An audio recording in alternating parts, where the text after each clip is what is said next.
Sebagai figur pertama dan merupakan pendidik utama, peran orang tua dalam membentuk karakter buah hati dianggap sangat penting.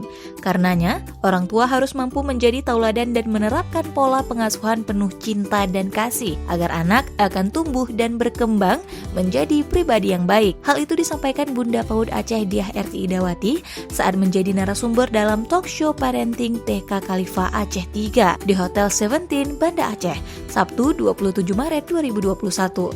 Karakteristik anak akan tercermin sesuai dengan karakter orang tuanya. Maka itu, kata dia, untuk membentuk karakter anak menjadi pribadi yang baik, para orang tua harus memandu dan mengerahkan si buah hati melalui keteladanan akhlak yang mulia yang diperlihatkan oleh orang-orang terdekatnya. Dia mengatakan di setiap zamannya, mendidik anak memang memiliki tantangan tersendiri.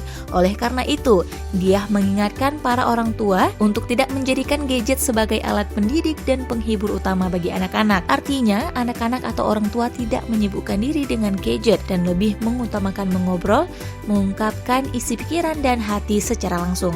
Karena itu, dia meminta orang tua untuk lebih proaktif berdialog dengan anak. Selain itu, orang tua diimbau tetap memberi pengawasan yang bijaksana terhadap anak.